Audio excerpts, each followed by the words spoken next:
And oh, hey, Anya. Hey, guys. So today I want to do a breathing refresh on talking about singing. Hey, I'm Renee. Talking about how we breathe when we sing. Okay, because so many people are coming into, no, we're not meditating. Um, so many people are coming into my lesson saying, I can't sing any louder. My neck hurts, blah, blah, blah, blah, blah, blah, blah. And I can basically deduce this all down to, hey, Dwayne, I can deduce this all down to not singing, okay? Sorry, not breathing. So when we breathe, we don't have to think about breathing, right? So breathing can be an involuntary activity, but we can also think about how we're going to breathe and how much air we're going to take in, basically. So everybody take a good breath right now. Just take a good, long breath. Breathe out first. Now breathe in. Hey, Alex. Take it all in. Kyle's right. Take it all in. Okay. So if you, I want you to notice what your shoulders did. Okay. And by the way, do you guys like my shirt? Hymns, the original soul music. This is my grandpa's old shirt. So if your shoulders went like this when you breathe, you didn't take a very good breath. Okay. Because there's more lung tissue actually in the back of our body. So if we were to cut ourselves down the back, or down the side, like this way, this half of our body would have more lung tissue. So a lot of it's in our lower back. And then we also need to make space for the lungs to go down and out. And so that's where the diaphragm comes into play here. But when people say sing with your or breathe with your diaphragm, it doesn't make sense because you can't physically move your diaphragm. Like you can think, I'm going to flex my biceps, right? You can flex your bicep and make it really big. But when you think flex your diaphragm, you can't do that because it's a totally involuntary muscle. So what you can think is that you're going to release your lower abdominal muscles and you're going to take a breath in. Okay, so what happens is you release this and your stomach has to pooch out. Hey, your stomach has to pooch out. So you're breathing like this. So your lower stomach is getting bigger, and it's not getting bigger from air. It's getting bigger because you're allowing your diaphragm to actually drop down and out, and you're making room for your ribs, people, okay? When your ribs go down and out, you create a vacuum with your body. So all of a sudden, there is less air pressure in your body than in the atmosphere around you, and air comes flooding into your body. And so another reason that people breathe incorrectly is because they're thinking about breathing like they have to suck air into their body. They're like, right? And they're also engaging their vocal folds, which makes you tire out quicker. Are you going to do a Netflix documentary? I don't know. I mean, do you have somebody to sign me onto one? So let's all take a good breath together. And I don't care if you're not a singer because this can apply to you, whether you're just, welcome to Lauren's TED Talk. Yeah. So, okay, everybody put one hand on your stomach, one hand on your ribs, okay? I want you to breathe out first. Breathe out for 4 beats, and then we're going to breathe in for 6 beats. Okay, breathe out. Breathe in.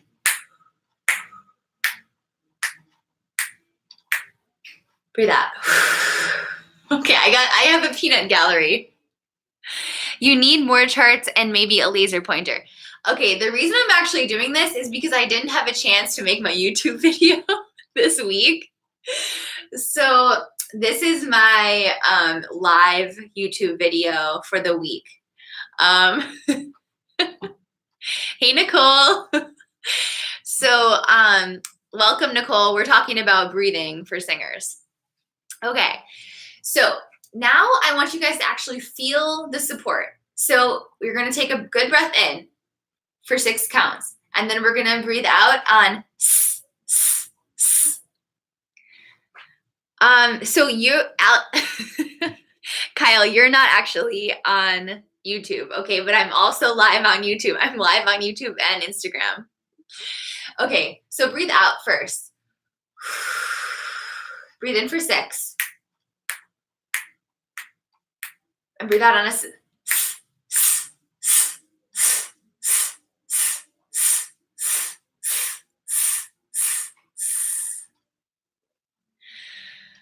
Okay, we have some more. We have some more comments here. Will this help me in my gym workouts? Yes, breathing right will help you in your gym workouts. Most people are only using about 20% of their breath capacity. Pretty wild. So when you start breathing correctly, this will help you in the gym.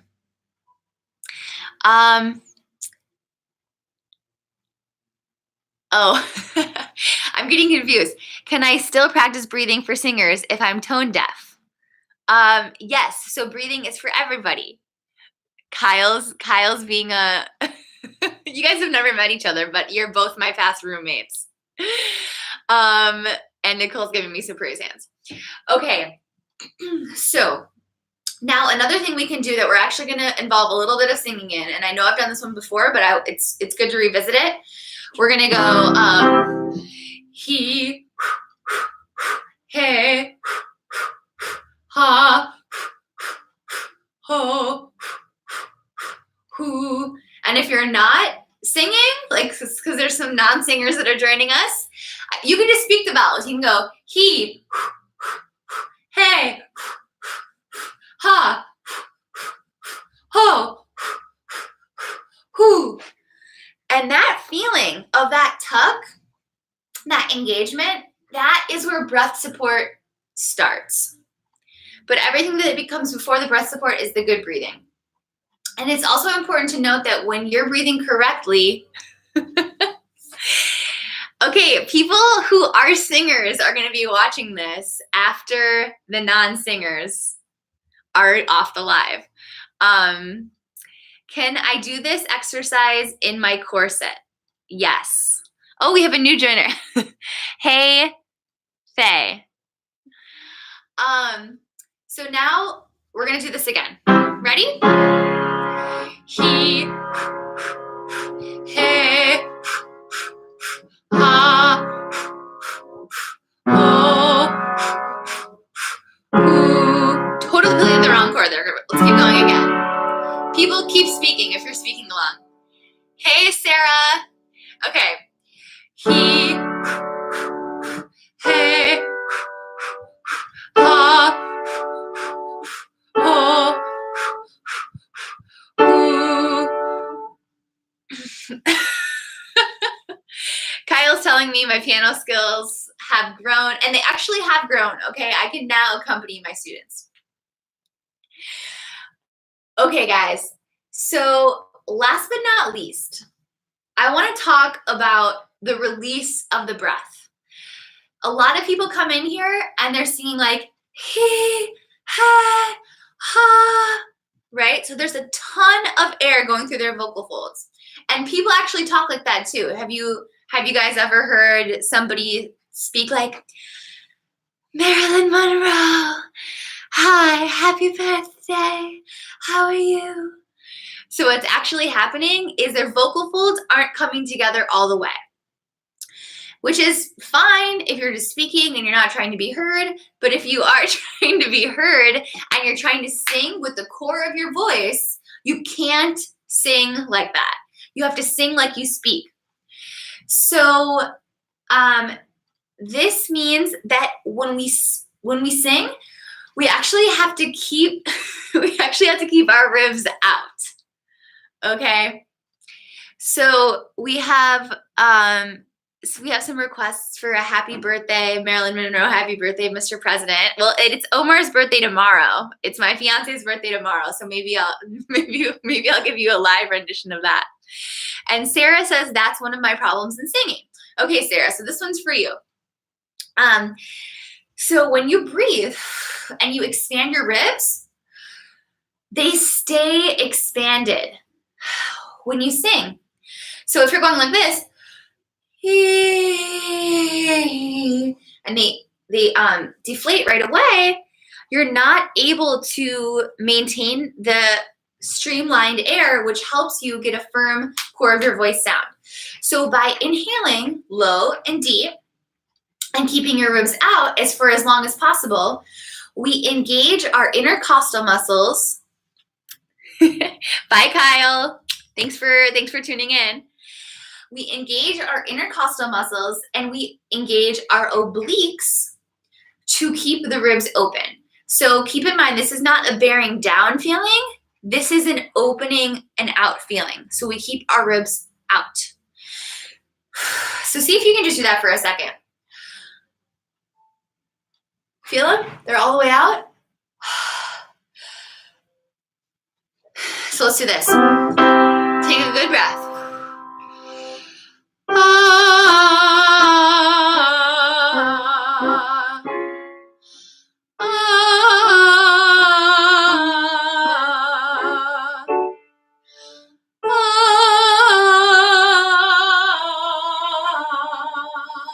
And my ribs are out until I take a breath in to restart. Now, obviously, if I'm singing an extremely long phrase, my ribs are going to be open for as long as they can, and then they're going to collapse, and we're going to breathe in again, and the whole situation is going to start one more time. So guys, I hope this gives you a little bit more insight. This can be overwhelming, so it's good to break it down into little sections, and I think that that's a really good way to do it. So practice taking all your air in. Then practice some quick breathing so that you can feel that support, feel your core. And then working on keeping the ribs expanded. And that in Italian singing is called appoggio, but that can be applied to any genre, not just opera, not just classical music. It can be applied to anything, and it's going to really help you out in your singing. That's what makes it sound like you're actually singing on solid ground instead of like wobbling in the wind when you're singing, which is what unsupported singing feels like and sounds like. So thanks again for watching. I am opening up a Skype studio. So if you want voice lessons over Skype, I'm blocking off Fridays for that. So can you tell me something about your beginning? Oh, about the beginning of the live. Is that what you mean, Sarah? Sarah's giving me a question. She said, can you tell me something about your beginning? Are you talking about my career beginning or the beginning of the live? Because you're going to be able to watch the beginning of the live over again when I post this. So what else? I'm getting married in 20 days. So keep me in your thoughts. We have a lot of last minute things that we need to pull off. And again, if you are interested in taking voice lessons with me on Fridays, let me know. DM me, or you can email me. I would tell you guys something about my career, and maybe that's a subject for another live, because I have another lesson in a couple of minutes. So I'm in the middle of teaching right now, actually. So Sarah, DM me. And Nicole, thank you so much for joining, and I will see you guys later. Bye.